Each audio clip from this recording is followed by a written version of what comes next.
Voilà, un retour à une vie normale. Vous continuez dans votre carrière, gagnant plus d'argent, Oui, et vous voulez agrandir votre maison. oui, mais je ne suis pas retourné à l'église catholique. C'est comme si vous disiez « Merci de m'avoir donné la solution, je continue ma vie ». Oui, merci et au revoir. J'avais hérité d'un peu d'argent après la mort de mon père, et alors nous avions un petit peu d'argent, et nous pouvions dormir toute la nuit, ce qui avait été impossible pendant une année et demie, ou tout un an, tout au plus. Pour la première fois, vous pouviez dormir toute la nuit.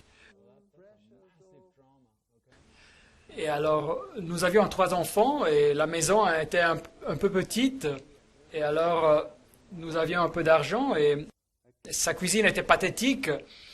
Et alors je me promène dans cette maison et je lui dis, tu sais quoi? Restaurons cette maison. Nous construirons une chambre en plus, nous aurons plus d'espace et elle sera plus jolie.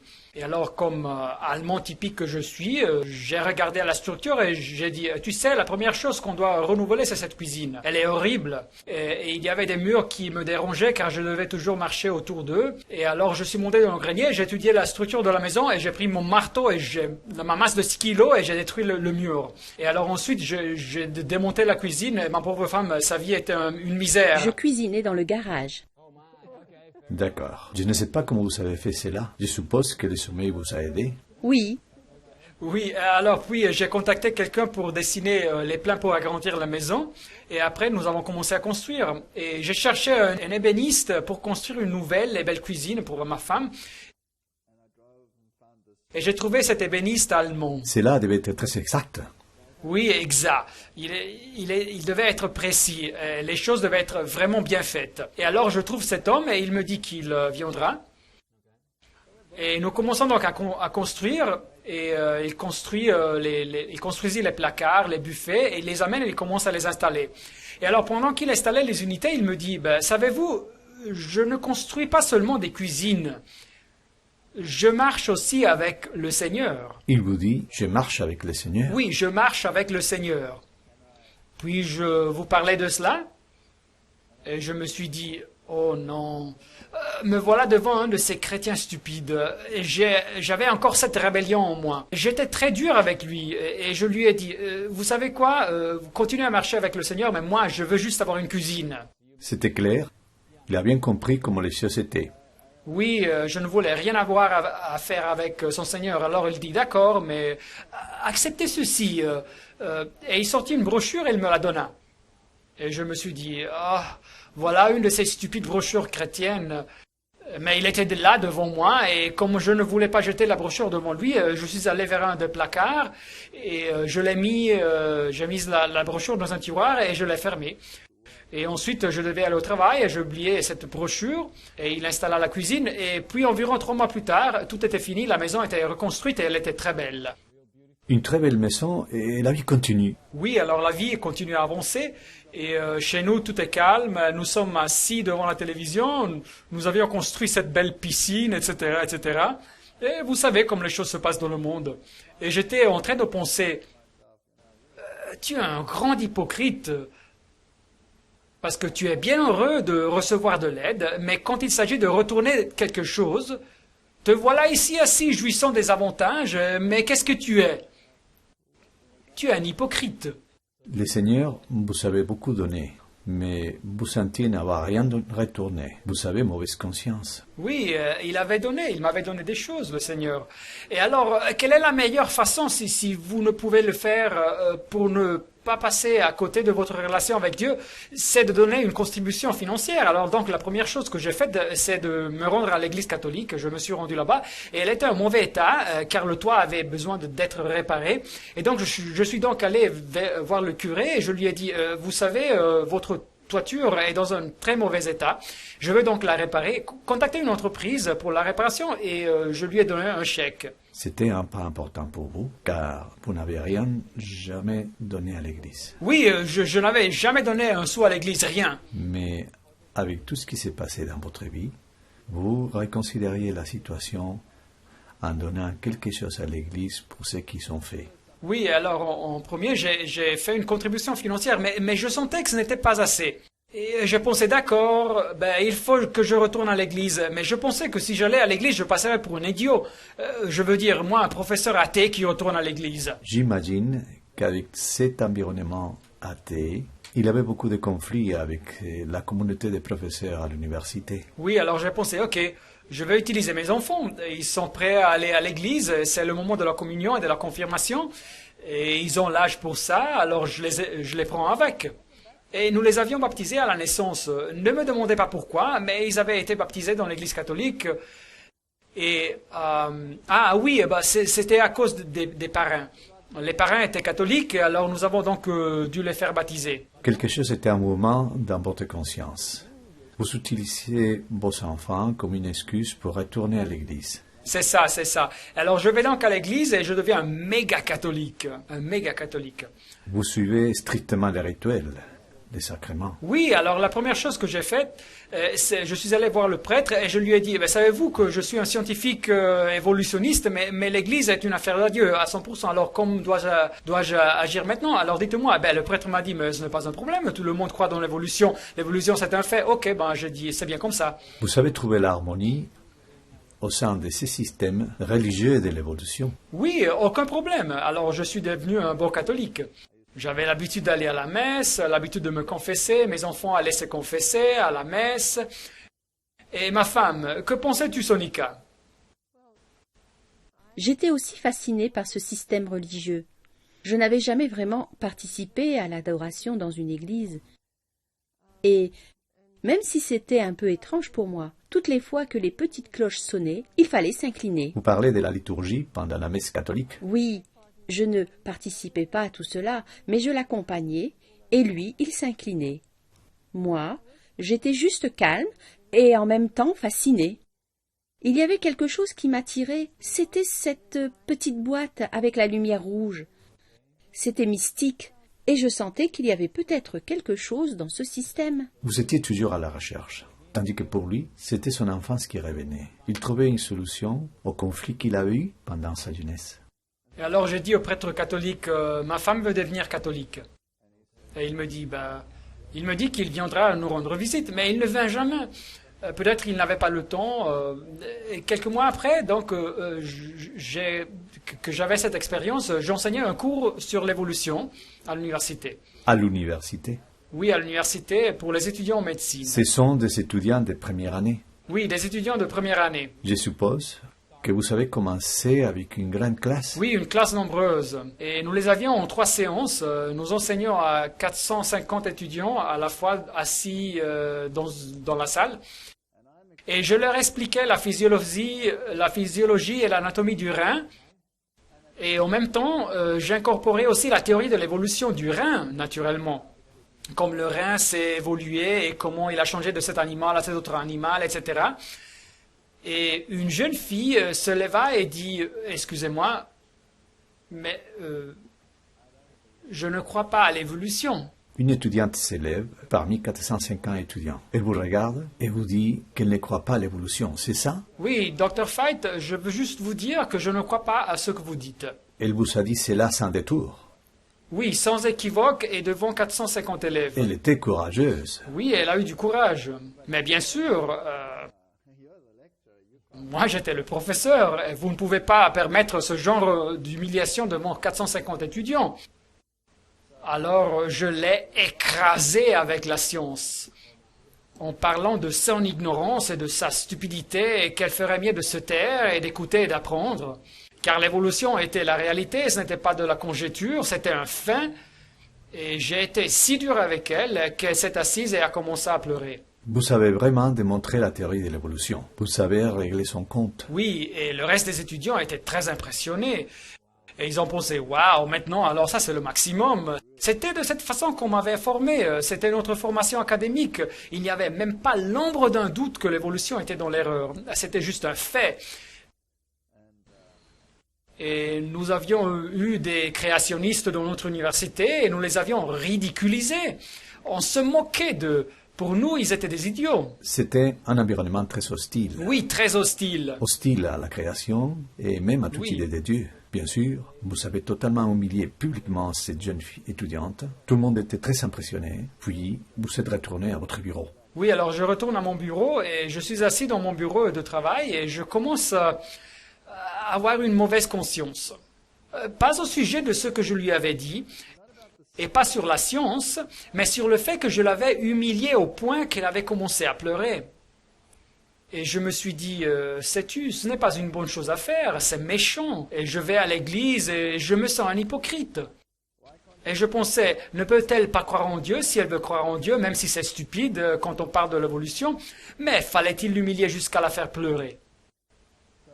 Et alors, que fait un bon catholique quand il sent d'avoir fait quelque chose de mal? Il veut se débarrasser de cette culpabilité. Alors la seule façon pour le faire, c'est de visiter le prêtre pour se confesser. Et alors, quand l'heure de mon déjeuner arriva, je me suis dit, ok, je vais passer par l'église catholique et je vais enlever de ce poids de ma conscience. Et après, je rentre chez moi et le problème sera résolu et j'obtiendrai le pardon et tout sera bien. Alors, je vais à l'église catholique. Mais le prêtre n'était pas là. Et l'église était fermée. Non, l'église n'était jamais fermée, mais le prêtre n'était pas là. Et alors j'ai donc demandé à l'une des sœurs si elle savait où il était. Elle répondit qu'il était parti pour faire des achats et qu'il devrait être de retour dans un peu de temps. Et alors je me suis donc assis dans l'église et je l'ai attendu. Je le connaissais bien maintenant. Et alors en attendant, je pense à toutes ces choses. Et je pense à ma vie, aux rituels, et à propos de la religion, et à la question de l'évolution, et ces questions et toutes ces choses que viennent à mon esprit. Et je vois la petite lumière rouge, c'est donc l'hostie consacrée, ce qui signifie que Dieu se trouve là. Et alors je pense, ok, donc Dieu est là, alors je vais parler à Dieu en attendant. Et je me mets donc à parler à Dieu. Vous savez, comme un catholique, vous pouvez le voir. Il s'agenouille devant les statues, et il prie, et il parle, et il dit ceci et cela. Alors soudainement, je me rends compte que c'est un cadavre avec lequel je parle. C'est donc le Corpus Christi, c'est le corps du Christ, ce n'est pas le Dieu vivant. Et alors pourquoi je parle à une hostie consacrée quand il s'agit en fait d'un cadavre? Mais c'est un mystère, Dieu est toujours là, mais c'était ma façon de penser catholique donc. Et alors je me dis, savez-vous, pourquoi n'ai-je pas ce sentiment que je ne me sens pas satisfait au niveau religieux? Pourquoi ne puis-je pas avoir une conversation normale avec Dieu? Vous étiez en train de parler à cette boîte et vous pensiez, ce n'est pas Dieu. Oui, il est mort. Dieu se trouve là-bas, naturellement, mais à part du Corpus Christi, le corps du Christ, je sais que Dieu est présent, mais là, dans la boîte, il est mort. Et la façon dont je communique avec Dieu, c'est à travers d'un rituel. Donc, je viens à l'église, la cloche sonne, je m'agenouille, et le prêtre dit « La paix soit avec vous », et je réponds « Et la paix soit avec vous aussi ». C'est tout un rituel. Et après, vous dites 10 prières, « Je vous salue Marie », notre Père dit « Je vous salue Marie », notre Père, et vous passez le grain du chapelet, mais il n'y a pas de communication. Et je pense, tu sais, Dieu, si j'étais toi, ce que je veux dire, c'est que cela ne me satisferait pas. C'est pathétique, nous pratiquons tout un rituel ici, mais il n'y a pas de communication. Bonjour, êtes-vous là? Allô? Mais qu'est-ce qui se passe ici? Et voilà donc mes pensées. Vous vouliez parler avec Dieu personnellement. Oui, je voulais une communication personnelle, mais je ne l'avais pas, j'avais seulement un rituel. Vous regardez la boîte et il y a cette lumière rouge à l'intérieur. Vous pensez, est-ce que Dieu est là? Mais vous savez ce désir profond de parler avec lui. Oui, et alors je décide par moi-même que je ne peux pas vivre avec ça.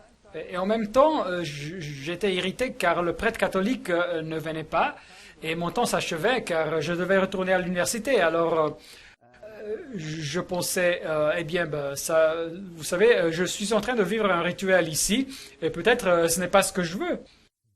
Et alors, donc, je fais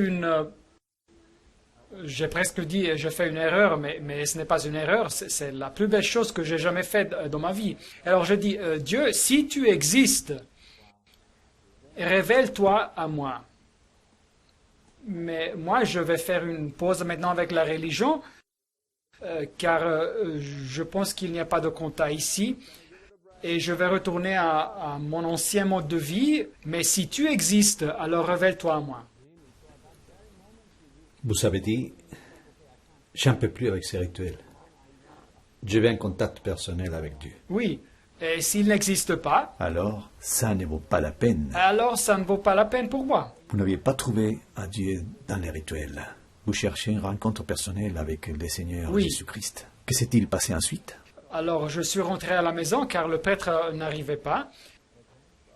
Et j'ai pris le déjeuner à la maison, etc. Et j'avais besoin d'un document pour l'université et je n'avais pas beaucoup de temps à cause de la visite à l'église. Et alors j'ai ouvert ce tiroir. Votre cuisine? Oui, un an avant, j'avais mis cette brochure dans ce tiroir. Ok, c'était l'ébéniste qui avait construit votre cuisine, qui vous avait donné cette brochure. Vous parlez de cela? Oui, oui. Et alors j'ai demandé à ma femme où se trouvent ces documents et elle me dit que c'était dans ce tiroir. Elle savait où vous mettez les choses. Oui, et alors j'ai ouvert le tiroir pour trouver ce que je cherchais et je ne sais plus ce que je cherchais et je cherche et je trouve cette brochure. Et je me souviens que cet homme m'avait donné cette brochure Tout se passe dans la journée. le même jour, Une heure après avoir prié. moins d'une heure. J'ouvre cette brochure et elle dit que l'Église catholique a changé les commandements de Dieu. C'était le titre? C'est tout ce que la brochure disait. Et ensuite, elle montrait 3 groupes de commandements. Il y avait les commandements selon le catéchisme, selon la Bible et selon la version luthérienne du catéchisme. Et ces 2 séries des commandements avaient été modifiées, les luthériens et les catholiques. Et alors j'ai pensé, mais c'est bizarre. Et il y avait quelques textes bibliques, et c'est tout ce qu'il y avait dans la brochure. Et alors j'ai dit à ma femme, avons-nous une Bible ici? Elle m'a dit, non, je ne pense pas, nous n'avions pas une Bible. Les catholiques n'ont pas besoin d'une Bible, mais c'est seulement du rituel et du catéchisme. Mais j'avais les livres de catéchisme des enfants. Et alors j'ai pris le livre du catéchisme et je l'ai ouvert pour vérifier. Et oui, la brochure et le catéchisme étaient en accord. Le 2e commandement avait disparu et le 10e avait été divisé en 2 et le sabbat avait été changé en dimanche. Vous avez trouvé que le catéchisme catholique était en accord avec la petite brochure, disant ce que l'Église catholique avait fait. Oui, alors c'est ça, et j'avais besoin d'une Bible et je me suis souvenu d'une vieille dame qui m'avait donné une boîte de ses possessions, mais la boîte ne me servait pas, il y avait juste des magasins, des autres choses.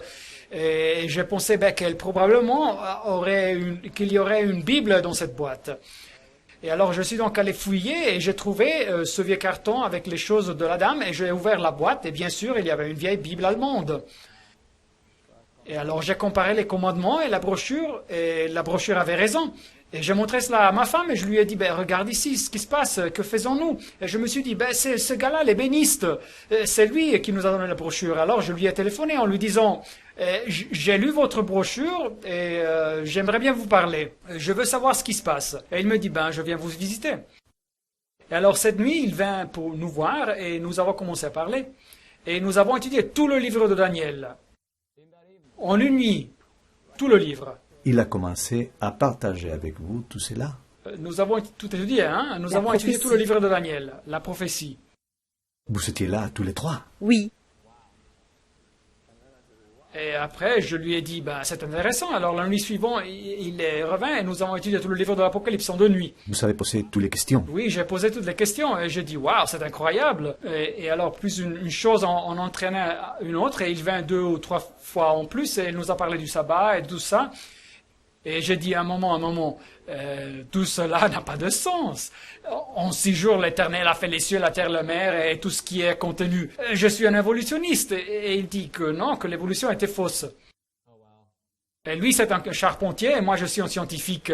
Et donc, je l'ai écrasé, de même qu'avec cette jeune fille dans la classe. Et alors, il dit, non, je vous porterai des livres. Elle m'a apporté une pile de livres. J'ai lu les livres et je lui les ai rendus et je lui ai dit, c'est nul, je ne suis pas intéressé. Et alors finalement, il m'a dit, savez-vous, moi je n'ai pas un problème avec l'évolution, c'est vous, alors vous avez un problème avec l'évolution, c'est votre problème, c'est à vous de le résoudre. La balle était dans votre champ. Et alors en même temps, je voulais être juste quand nous sommes arrivés à l'étude de la petite corne. Vous étudiez la prophétie et vous débattiez sur des questions de l'évolutionnisme et du créationnisme, c'est ça? Oui, et alors j'avais ces deux questions. Et alors je suis donc allé à l'université et je me suis dirigé dans le département de théologie à leur bibliothèque. Et j'avais un ami avec lequel je jouais au squash. Vous parlez de votre recherche sur la prophétie et vous êtes retourné à l'université. Alors j'ai contacté ce théologien et j'ai discuté avec lui et il me dit tous les livres sont là, tu peux aller les consulter. Et alors je suis donc allé et j'ai vérifié la prophétie avec l'histoire et je n'y avais rencontré aucune erreur. La prophétie correspondait avec l'histoire parfaitement. Vous saviez vérifier l'histoire de l'Église avec ce que l'événiste vous avait dit sur comment la prophétie était accomplie et vous Oui. croyez qu'elle correspondait. Oui, elle correspondait et je ne pouvais pas le coincer. Alors j'ai essayé de m'en sortir, de chercher où il y avait une erreur ou qu'il y avait quelque chose de bizarre, mais rien. Et alors je me suis dit, vous savez, c'est juste l'opinion d'un seul homme. Mais bien sûr, l'histoire l'éprouvait. Et alors j'ai donc décidé d'aller chercher le prêtre catholique pour lui donner une chance. Alors je lui ai téléphoné, et il est venu à notre maison. Et là, je l'ai confronté avec le livre de Daniel. Et il m'a regardé comme si j'étais tombé du ciel, incrédule. Et il me dit, vous savez, je ne suis pas vraiment un étudiant dans la Bible. Et je lui ai dit, mais excusez-moi, vous êtes un prêtre et vous n'êtes pas un étudiant de l'écriture? Et il me dit, non, nous avons des spécialistes pour les écritures, dois-je en envoyer un? Et à ce moment-là, je dis, non, si quelqu'un prêche sur Dieu et qu'il n'est pas un étudiant des écritures, alors il y a quelque chose qui cloche. Pour vous, la pensée était, la parole de Dieu doit accompagner le prédicateur. Oui, évidemment, parce que cette prophétie était tellement claire. Et puis, toute cette question de l'antéchrist, etc. Alors, je lui ai demandé, pourquoi avez-vous changé les commandements? Pourquoi l'Église a-t-elle changé les commandements? Pourquoi sont-ils différents de la Bible? Et il me dit, je ne sais pas. Je ne sais pas, le pape l'a fait, et s'il le fait, c'est bien pour moi. Alors, j'ai pensé, c'est fini, ok, j'ai parlé avec les catholiques, alors je vais parler aux méthodistes ou à quelqu'un d'autre. Et alors, j'ai trouvé un pasteur méthodiste. Et je l'ai invité chez moi et il est venu avec ses anciens d'église. Tu te souviens de ce soir-là? Nous étions assis là à parler aux méthodistes et je lui ai dit s'il vous plaît, dites-moi qui est l'antéchrist. Et le pasteur il m'a dit et c'était il y a plusieurs années de cela. C'est Antiochus Épiphane le quatrième. C'est le roi grec. Et je prends donc la Bible et je dis, excusez-moi, je ne comprends pas ce que vous me dites, ce que vous dites. J'étudie Daniel avec lui et je lui dis, ok, ici il s'agit de la quatrième bête, c'est Rome. Vous êtes d'accord que c'est Rome, ok? Et voici la petite corne, elle sort de Rome. Et alors maintenant, vous me dites que c'est un roi grec. Alors maintenant, expliquez-moi ça. Comment peut-il être un roi grec s'il sort de Rome? Et alors il commença à aller d'une direction à l'autre et il se sentait très mal à l'aise. Je n'étais pas agressif, je tâchais juste de découvrir les choses. Vous aviez besoin de trouver une réponse. J'avais besoin d'une réponse. Je ne voulais pas croire à quelque chose aveuglement et me ridiculiser ainsi. Et alors voici le monde protestant, expliquez-vous. Et ce que ce pasteur a fait, c'est incroyable. Il se lève, il va vers son ancienne église le plus jeune et il lui bouche ses oreilles en mettant ses mains sur ses oreilles. Et il me dit qu'il ne doit pas entendre ce que je dis car je les confonds. Alors je lui dis, mais excusez-moi, je ne veux pas vous confondre, je vous pose seulement une question. Pourquoi croyez-vous à ça si ce n'est pas biblique? Et il me dit, non, vous les confondez. Et il prend donc cet homme et il l'amène hors de la maison et tout le monde est parti. C'était donc pour nous une forte crise. Vous saviez d'un côté l'histoire de l'Église et de l'autre la prophétie. Et en lisant la prophétie, vous voyez que l'histoire était confirmée. Mais vous ne pouviez pas trouver un accord ni avec les catholiques ni avec les protestants. Non, le monde protestant n'était pas d'accord avec ce que la prophétie disait. Et c'était un problème. Et en même temps, j'avais aussi ce problème important avec l'évolution. Et j'arrive au travail un jour et soudainement la secrétaire me donne un document qui était si épais et gros et personne ne savait ce qui se passait dans mon esprit. Et elle me dit, je veux que tu le lises. Et alors j'amène ce document dans mon bureau et je commence à le lire et je vois que c'est sur le sabbat. Et je me dis, je n'ai vraiment pas le temps d'analyser cela. Maintenant, je dois régler le problème sur l'évolution. Et alors, donc, je rentre chez moi et je donne le document à ma femme. C'est donc son problème maintenant. Elle peut le raconter. Vous recevez ces documents. Oui. Il me dit « Analyse ce document, je n'ai pas le temps. Dis-moi après de quoi il s'agit. » Alors j'ai commencé à lire et chaque page que je lisais, le document disait « Tel père d'église a dit ceci, tel père cela, tel évêque ceci et cela. » C'était des citations de ce que les pères de l'église avaient dit, mais il n'y avait aucune référence biblique. Oui, c'était en fait un document contre le sabbat. C'est un document écrit contre les sabbats. Vous le lisiez et étudiez. Oui. Pendant que je lisais ce document, je lisais aussi la Bible, et la chose la plus étrange qui s'est passée, c'est que, quel que soit l'endroit où je lisais dans la Bible, le sabbat ou les 10 commandements étaient surlignés. C'est comme s'ils étaient mis en évidence dans la Bible. Soudain, il y avait les 10 commandements et le sabbat. Pendant que j'étudiais ce document, je pensais, il n'avait aucune référence, aucune preuve dans la Bible pour démontrer que le sabbat a été changé par le dimanche. Bien qu'il cite toutes sortes de pères d'église. Alors, j'ai fermé le document et j'ai dit, je crois que le sabbat est vrai.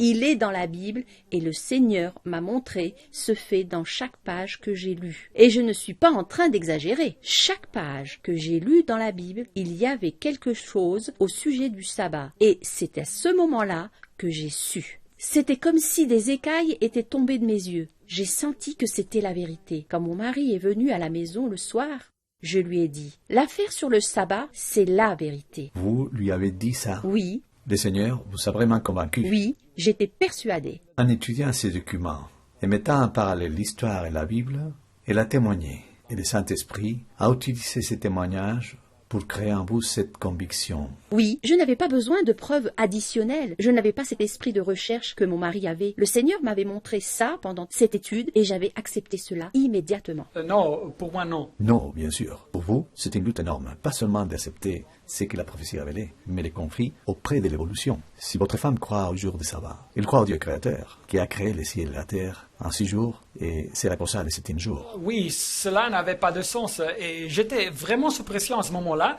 Je suis donc retourné à l'université et j'ai dit, ok, recommençons de nouveau. Dieu, si tu existes et s'il y a quelque chose d'erroné avec l'évolution, il faudra que tu me le montres. Alors je me suis rendu à la bibliothèque et j'ai pris un grand nombre de livres et un collègue est venu et il m'a dit, il y a une nouvelle édition de ce livre. Et il se trouve encore emballé dans les boîtes à l'arrière de la bibliothèque. Et alors je suis donc allé là-bas et j'ai ouvert les boîtes et nous avons pris ce nouveau livre et j'ai donc amené les 2 livres à mon bureau. Et je ne sais pas pour quelle raison, j'ai commencé à lire l'édition ancienne et la nouvelle en même temps. Vous lisiez les 2 livres en même temps, page par page. Oui, je comparais comment la nouvelle édition était différente de l'ancienne. D'un côté, il y avait le vieux livre avec l'information ancienne et l'autre côté, le nouveau livre avec la nouvelle information. Et je pensais qu'il y avait plus d'informations dans la nouvelle édition. Et j'étais étonné de découvrir que l'ancien livre disait que nous n'avons aucune épreuve d'un fossile intermédiaire. Et quand je lisais le même chapitre dans le nouveau livre, il n'y avait aucune mention de ce fait. Le nouveau masquait le fait avec des phrases scientifiquement profondes et en le lisant, vous ne vous rendiez compte qu'il y avait quelque chose de faux avec la théorie. L'ancien livre était donc plus honnête que le nouveau. Il montrait quelques signes de faiblesse du modèle de l'évolution, je suppose. Oui, ceci était un livre de paléontologie. Alors j'ai pensé, ok, il y a évidemment quelque chose qui est caché ici, mais exactement ce que c'est, je n'ai pas le temps pour l'analyser. J'étais occupé avec la génétique et je donnais un cours sur la génétique et donc je suis passé par toute la génétique et je me suis dit, ok, ce que je vais faire maintenant, c'est que je vais commencer par moi-même à penser de façon génétique et à analyser quels sont les problèmes quand on construit sur une théorie, la théorie qui dit que c'est par la chance qu'ils ont eu origine les systèmes génétiques et les systèmes de contrôle génétique. Alors j'ai fait une liste d'environ 6 ou 7 questions qui étaient vraiment très difficiles à répondre. Et puis, j'ai eu une discussion de classe avec les étudiants de 3e cycle et le personnel universitaire. Et je dirigeais cette discussion et je me suis dit, ok, je vais poser ces questions maintenant. C'était une initiative très risquée. cela était une étape très audacieuse. J'étais encore évolutionniste, ne vous méprenez pas, mais j'avais formulé quelques questions qui étaient vraiment difficiles à comprendre. Qui contestait les principes de base de la théorie. Oui, elle défiait la base même de la théorie de l'évolution. Après tout, l'évolution est par la sélection naturelle. Mais vous devez choisir entre des options qui existent déjà. Et comment ces options existent, elles doivent être aussi par la chance. Et alors maintenant, si la sélection naturelle choisit les plus aptes au détriment des moins aptes, le résultat doit être moins de variation. Mais en réalité, l'évolution théorise une augmentation de la variation génétique. Et en plus, les questions de la génétique, par exemple, comment les systèmes de contrôle génétique viennent à l'existence. Maintenant, on peut comprendre les gènes de structure, mais les gènes de régulation du développement. Surtout quand vous pensez à des êtres multicellulaires, quel est l'élément déclencheur pour le développement des modèles multigénétiques et de commutation? Alors, c'est des questions très complexes à niveau de l'évolution. Alors j'ai commencé à les écrire sur l'écran et j'avais écrit la moitié de mes questions. Quand une jeune fille se leva, une étudiante distinguée, une étudiante de 3e cycle. Une étudiante diplômée s'élève au milieu de votre exposé. Oui, au milieu de la conférence, et elle se lève et elle dit, quand je suis arrivée à cette université, je croyais en Dieu, je lui faisais confiance et j'étais heureuse. Et vous m'avez enlevé ma foi. Elle parlait des professeurs. Elle parlait à la faculté. Et elle disait, je suis devenue une évolutionniste. Et la paix et la joie que j'avais ont disparu. Vous m'avez ôté cela. Et maintenant, Dr. Fite soulève ces questions. Et je me rends compte que j'avais pu croire en Dieu plutôt qu'à vous. Et je ne crois plus à la théorie de l'évolution après avoir lu ces questions. Et alors, il y a eu une explosion émotionnelle dans la salle. Et un professeur se leva et commença à crier sur moi. Et il était tellement en colère qu'il y avait de l'écume à la bouche. Et moi, je regardais tout cela et toute cette rage aveugle. Et soudain, je réalisais que ce n'était pas une question de science. C'était une émotion qui provenait d'une source totalement différente. Il s'agissait d'une question religieuse. Et c'est là que ma quête a effectivement démarré. Et j'ai commencé à me dire, bon, il y a quelque chose de faux avec l'évolution, mais pour découvrir exactement quoi, ça va prendre du travail. Mais j'avais commencé à penser que, d'accord, il y a quelque chose qui cloche. La réaction de certains membres de la faculté fut tellement négative que vous réagissez en disant « Oups, le modèle de la théorie est philosophique ou religieuse, et ce n'est pas à cause de la théorie en elle-même. » Oui, je n'avais pas dit quelque chose d'important. Tout ce que j'avais fait, c'était de mettre en question deux ou trois choses fondamentales. Et tout d'un coup, j'étais le vilain petit canard de la faculté. Et avant cela, j'étais en haute réputation. J'étais le scientifique de la carrière rapide avec tous ces étudiants, des cycles supérieurs, avec des publications. Je veux dire, et tout d'un coup, je n'étais rien. Pourquoi? Car j'avais posé quelques questions. Alors, vous étiez le mouton noir. Oui, c'est exact. Mais je n'étais pas prêt à accepter le sabbat encore parce que je devais croire qu'il n'y avait pas d'évolution. Et je n'allais pas garder un 7e jour pour commémorer les 6 jours de la création s'il n'y avait pas de création. Ce n'était pas logique. Mais ma femme était convaincue. Et alors finalement, de plus en plus, je me suis convaincu mais je n'étais pas prêt à franchir le pas. Et à 2 heures du matin, j'ai fait un rêve et les mêmes phénomènes sont revenus dans notre maison. Il était 2 heures du matin, quand votre enfant a eu à nouveau ces perturbations? Oui, alors je me suis dit, bien. Et l'autre sujet intéressant, c'est que pendant que je passais par cette expérience tumultueuse, nous avions déjà étudié la Bible, et pas seulement sur le sujet des prophéties, mais aussi l'état des morts et toutes ces questions. Et soudain, le téléphone sonna. Et je répondis, et c'était le prêtre exorciste catholique. C'était le prêtre spécialiste en exorcisme? Oui, et c'était 1 an après toutes ces choses. Et tout à coup, cet homme qui est au téléphone, et je ne lui avais pas parlé de plus d'1 an. Et il me dit, vous êtes dans un problème grave. Et je dis, qu'est-ce qui se passe? Vous devez revenir à l'église catholique immédiatement. Et je lui ai dit, pourquoi? Parce que votre père souffre du tourment dans le purgatoire à cause de vous. Et je me suis dit, ok. Je savais déjà que la Bible ne mentionnait pas le purgatoire. Mais je voulais savoir comment il prétendait connaître ces faits. Alors je lui ai dit, comment savez-vous cela? Et il répondit, eh bien, les religieuses me l'ont dit. Et comment savent-elles cela? Et il me dit, ben, les esprits l'ont dit aux religieuses. Alors ainsi donc, je me suis aperçu qu'il faisait des séances de spiritisme dans le monastère. Et le monde des esprits les avait informés, et c'est de cette façon-là qu'il connaissait les faits à l'avance, ainsi que tout ce qui se passait dans ma maison. Alors j'ai réalisé que c'était un complot démoniaque pour me faire passer du piège de l'athéisme au piège du rituel du catholicisme à nouveau. Alors qu'en réalité, ce n'était pas la vérité.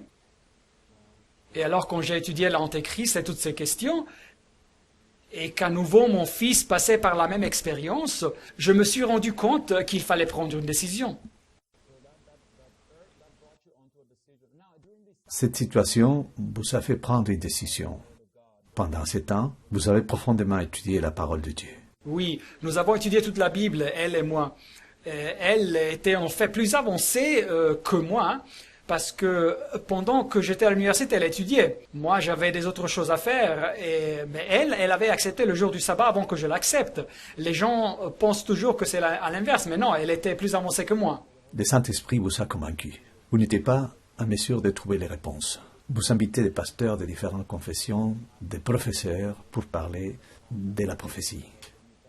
Le Saint-Esprit a commencé à vous diriger en répondant à votre prière et en vous donnant la parole de Dieu.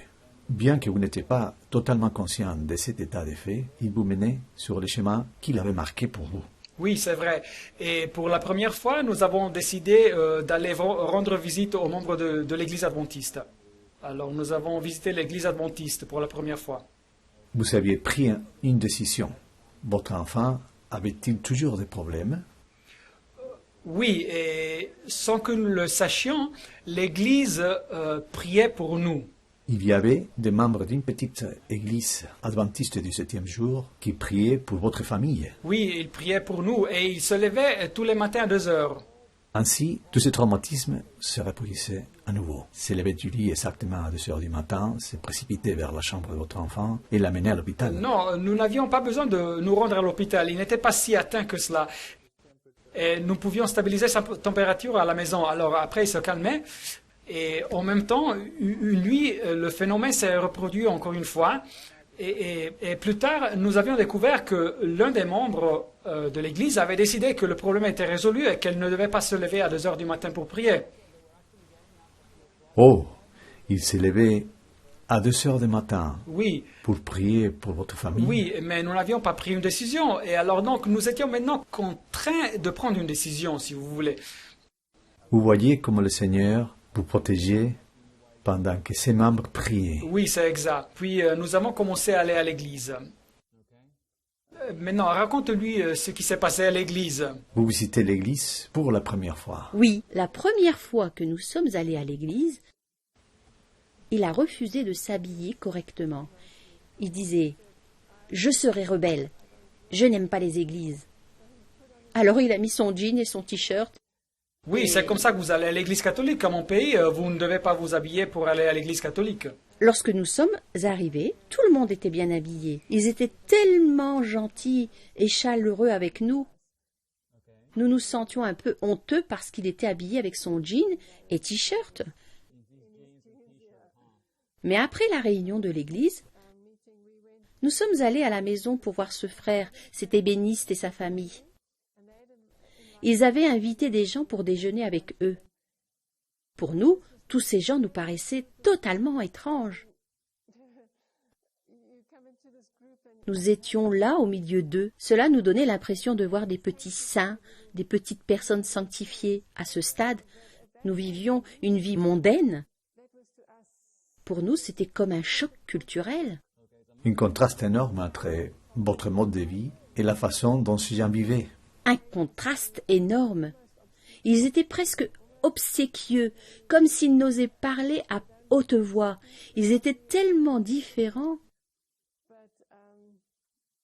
Nous avons eu une étude de la Bible avec eux, et pendant qu'ils parlaient, nous étions encore en lutte.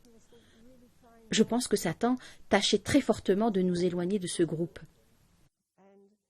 À ce moment-là, il parlait de la nourriture, d'une alimentation végétarienne. Ce sujet nous a vraiment irrités. J'ai dit à Walter, « S'il te plaît, ramène-moi à la maison. » C'était trop pour vous. C'était simplement trop. Il m'a emmené à la maison, mais nous avions laissé les enfants là-bas. Ils jouaient avec ces nouvelles personnes. Et j'ai pleuré pendant environ 1 heure. C'était vraiment trop pour vous. Oui, c'était trop. C'était un choc culturel. La différence entre ce que nous étions et de ce que eux étaient. Nous étions vraiment des gens totalement mondains, c'est-à-dire des gens normaux. Nous festoyions souvent et consommions des boissons alcoolisées. Et le végétarisme, c'était comme manger de la paille. Ces groupes de personnes étaient très différents, ainsi que les cultures. Tellement différentes. Après, nous sommes allés récupérer nos enfants. À partir de ce moment, nous avons commencé à aller régulièrement. Le sabbat suivant, il y eut cette expérience incroyable. Raconte-leur ton expérience de la jambe de Job. Ah oui, j'avais oublié ça. Que s'est-il passé? Oh oui, c'était incroyable. Ils nous ont tous invités à retourner à l'église de nouveau. Mais savez-vous, j'étais allé avec mes jeans et je me sentais mal à l'aise avec tous ces gens bien habillés. Et alors, je les ai accompagnés, mais j'ai décidé ne vais pas y aller. Je ne vais pas aller à l'église. Et alors, ma femme s'est rendue à l'église avec eux et moi, je suis resté dans leur maison. Et je m'occupais des enfants, car ils étaient encore petits. Et alors, les adultes se sont rendus à l'église. Et alors, moi, j'ai commencé, et j'étais seul avec les enfants dans la maison. Et alors, j'ai commencé à lire la Bible, et je la lisais, et je la relisais. Et là, donc, je suis arrivé à l'histoire de Job. Et je lus le texte qui disait « Et Dieu permit au diable de frapper Job. » Alors, Dieu lui permit de lui faire du mal, mais il n'était pas autorisé à le tuer. Et alors, ensuite, le texte dit que Job eut un ulcère malin. Et depuis la plante du pied jusqu'au sommet de la tête. Et alors, quand j'ai lu ça dans la Bible, et je l'ai fermé, j'ai jeté la Bible. Et j'ai dit, c'est fini. Cela n'a pas de sens. Ce n'est pas possible. Après tout, si vous avez des plaies ouvertes ou une lésion comme ça, vous avez une infection, et il s'agit d'une infection bactérienne, un streptocoque ou quelque chose comme ça. Vous n'avez pas des plaies parce que le diable vous touche. C'est pathétique. Si ça se trouve dans la Bible, et je suis en train de prendre la Bible au sérieux en lisant la prophétie et toutes ces choses, et toutes ces stupidités se trouvent ici dans la Bible, et je me suis dit, ben, nous sommes trop stressés à un niveau psychosomatique. Maintenant, ils sont tous aujourd'hui assis dans l'église et je vais devoir manger très tôt cette nourriture végétarienne stupide et on passait du temps avec tous ces gens curieux et bizarres. Non. Ceci et cela. Et alors, regarde ces bêtises dans la Bible. J'ai jeté la Bible par terre, j'étais en colère, je me sentais dopé à nouveau. Et alors, je faisais les 100 pas partout dans la salle et puis je me suis assis. Et j'ai commencé à me sentir de plus en plus mal à l'aise et je sens une douleur et finalement cette douleur est tellement forte que je ne sais pas ce qui se passe. Cette douleur était sur ma jambe droite, ici, dans cette position. Et je ne peux pas tirer les jeans vers le haut de ma jambe parce que mon jeans serrait bien. Et la seule chose que je peux faire, c'est de couper mon pantalon pour voir ce qui se passait. Ce qui m'a mordu ici, c'est quelque chose de terrible.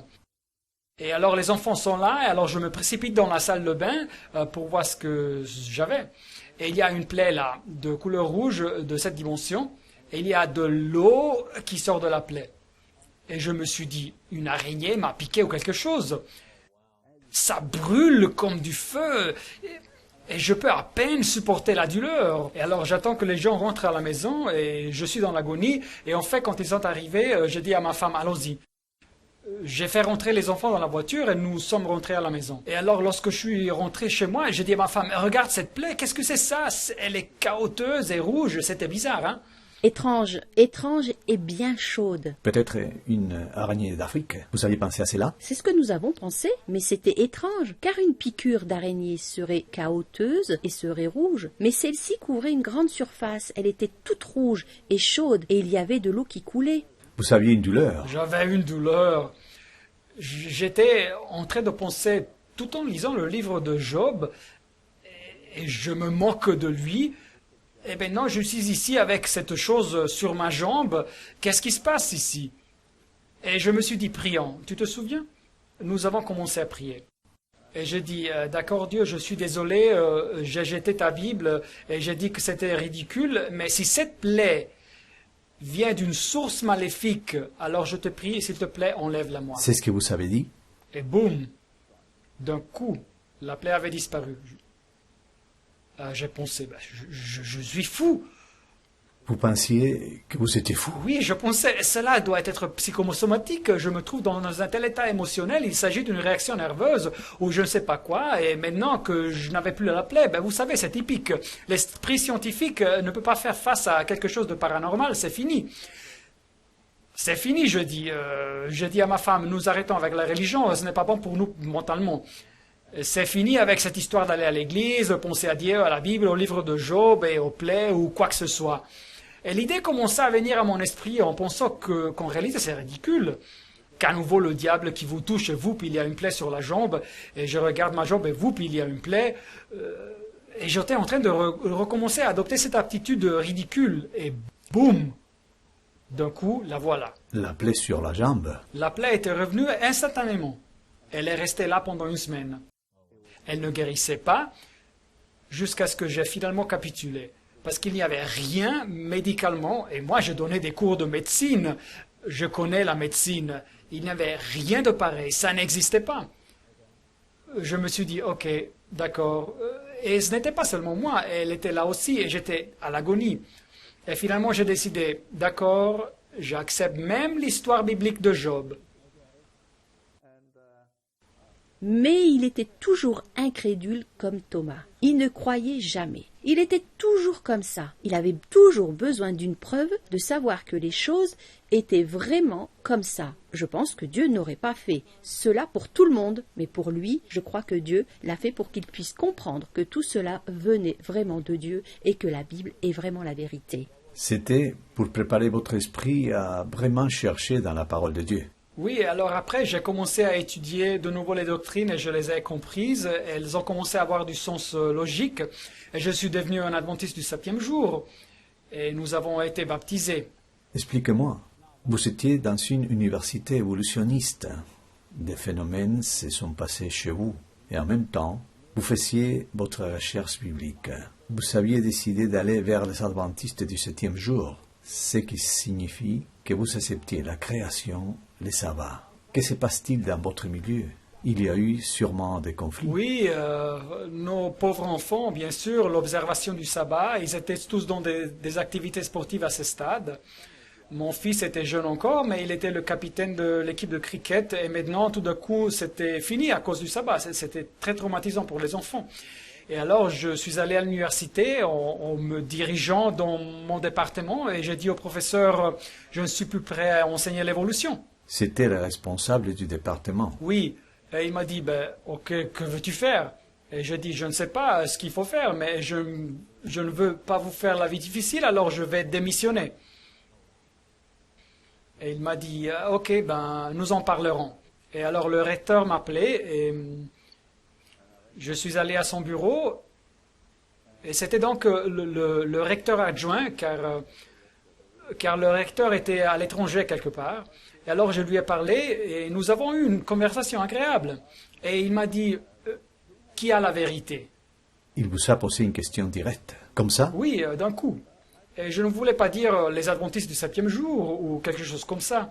Et alors je lui ai dit, je pense que la Bible, ce que la Bible dit est la vérité. Et il m'a dit, non, mais je ne vous demande pas cela. Je vous ai demandé, à votre avis, qui a la vérité? Et j'ai commencé à expliquer ceci et cela, le christianisme, etc., etc. Et il m'a dit, non, je ne vous ai pas posé cette question. À votre avis, qui a la vérité? Et puis, dans mon esprit, j'ai entendu le coq chanter et je lui ai dit, ok, je pense que les adventistes du 7e jour ont la vérité. Et il m'a dit, ok, je vous remercie beaucoup et je vous souhaite une bonne chance pour votre avenir. Et maintenant que vous avez démissionné, etc., etc., et voilà, et c'était fini. Ma carrière universitaire était finie. Vous avez vraiment pensé, ma carrière, la publication d'articles dans le milieu scientifique, avoir une position universitaire, tout cela était fini. Oui, fini. La fin de tout. Toute cette formation académique, toutes ces années d'études, tous ces degrés, fini. Avec la famille, maintenant, vous étiez devenu adventiste du 7e jour et qu'il était sans emploi. Qu'avez-vous pensé alors, Sonika? Eh bien, il est allemand, et les Allemands sont très impulsifs parfois. La première chose qu'il a dite fut « Bien, nous allons vendre notre maison et nous allons acheter une ferme. » Maintenant, je vais faire de l'agriculture et je vais commencer à de l'élevage bovin. Après tout, je suis un zoologiste et je connais l'élevage bovin. Et je ferai de l'insémination artificielle et nous aurons une ferme laitière et nous gagnerons de l'argent de cette façon et nous survivrons. 2 jours après? Non. Le lendemain même, il avait quitté le travail. Nous avons mis la maison en vente et en 1 semaine, elle était vendue. Et nous, à ce stade, nous n'avions pas une relation avec Dieu, nous ne connaissions pas Dieu. Vous étiez dans cette phase de recherche? Non, non, nous connaissions la vérité. Nous connaissions la vérité, mais nous ne savions pas comment prier. Nous n'avions pas, nous n'avions pas vraiment une connexion avec Dieu à ce stade. Nous avions une connaissance purement théorique de tout. une connaissance de la vérité. Aviez appris sur la théorie, mais vous n'aviez pas cette relation intime avec le Seigneur Jésus-Christ. Oui, une relation où nous pouvions lui parler comme à un ami. Nous n'avions pas ça. Donc, nous, cet ébéniste, il a dit, eh bien, si vous commencez l'agriculture, je viens avec vous. Je vais vendre mon entreprise. Et nous commencerons à cultiver. Puis, nous lui avons dit, alors, prie Dieu et demande-lui si c'est une bonne idée pour nous, car nous n'étions pas sûrs si nous avions cette bonne connexion avec Dieu. Il a prié et il a dit que oui, que Dieu lui avait dit que c'était bien de commencer ce projet agricole ensemble. C'est donc ce qui s'est passé et nous avons acheté la ferme ensemble. Et la ferme, elle était proche de votre maison? Non, elle se trouvait à 2h30 de voyage en voiture. Et alors elle a déménagé avant moi car je devais encore terminer mon mandat à l'université. Je devais finir le semestre et elle est allée vivre à la ferme. Et ça a dû avoir l'air bizarre car elle vivait dans la ferme avec l'ébéniste et nous avions vendu notre maison. Donc j'ai déménagé dans la maison de l'ébéniste où habitaient encore sa femme et ses enfants. Alors c'était donc un petit peu bizarre. Mais il n'était pas là tout le temps, à la ferme. Il y eut une période où j'étais seule pour m'occuper de la ferme. Je me levais à 4 heures du matin pour traire les vaches dans un petit hangar, avec la pluie battante. Après, je devais physiquement soulever ces bidons énormes de lait et les amener à un voisin pour verser le lait dans son réservoir, car nous n'avions pas encore de réservoir. C'est une histoire vraiment intéressante car vous êtes censé avoir un réservoir pour le lait qui est réfrigéré. Et la laiterie vous donne ça. Et vous y versez votre lait et après ils viennent le pomper. Mais maintenant, en théorie, vous n'êtes pas autorisé à traire les vaches si vous n'avez pas ce réservoir. Mais la laiterie nous avait dit que pendant que nous attendions le réservoir, nous pouvions utiliser celui du voisin fermier et lui, il pouvait nous rembourser pour le lait jusqu'à ce que notre réservoir arrive. Et c'est ce qu'elle faisait tous les matins. 4 heures du matin, une mère seule qui soulève ses gros bidons. Oui, en fait, il fallait immobiliser les vaches, car elles étaient des vaches bizarres. Elles ne me connaissaient pas bien. Et je devais immobiliser la vache avec mon pied et tâcher d'ajuster l'appareil de traite avec les mains. C'était très stressant. J'étais vraiment fatiguée. Puis, une nuit, je suis tombée du lit et j'ai dit « Seigneur, pourquoi ? Pourquoi m'as-tu fait arriver à ça? Pourquoi dois-je faire cela? N'y a-t-il personne qui puisse m'aider ?» Et je me suis couchée, je me suis endormie épuisée. Le lendemain matin, j'étais en train de me réveiller, de m'habiller, quand, sortant de la brume, j'ai vu 2 personnes avancer sur la route de la ferme. Ils sont venus à la porte et ils ont dit qu'ils cherchaient du travail. Ils avaient travaillé dans une laiterie. Je me suis dit « Merci Seigneur ». C'était une réponse à ma prière et à partir de là, ils se sont occupés de la ferme. J'ai pu retourner chez moi, à Somerset West, où Walter travaillait encore. Oui, nous voyageons périodiquement de l'université à la ferme. Alors moi, je faisais ça et c'était loin, assez loin, à environ 300 km de distance. Et quand nous étions devenus adventistes du 7e jour, nous avions eu un accident et quelqu'un avait détruit notre deuxième voiture. Alors nous avions juste une voiture qui restait. Lors d'un de ces voyages à la ferme, à la fin de la semaine, pour aider à ma femme, parce que je n'avais pas encore terminé d'enseigner à l'université, quelqu'un ne s'arrêta pas à un stop et détruit la voiture qui nous restait. C'était traumatisant. Vous aviez renoncé à votre emploi car vous pensiez qu'il n'y avait pas de carrière pour vous là-bas. Et en même temps, vous étudiez la Bible et vous essayez de comprendre. Vous aviez accepté beaucoup de choses qui ont produit des changements dans votre vie. Vous aviez perdu une voiture et après une autre, pendant que Sonica, vous étiez toute seule au travail dans la ferme. Toute chose allait mal. Le Seigneur était en train de rompre une coque de protection qui se trouvait en vous. Vous êtes rentré dans l'école du Seigneur. Oui, c'était l'expérience du désert. Je ne connaissais pas tous ces détails, mais je vais savoir comment le Seigneur Jésus-Christ les a fait avancer dans leur expérience. Restez à l'écoute, et dans les prochains programmes, nous verrons comment le Seigneur les a conduits.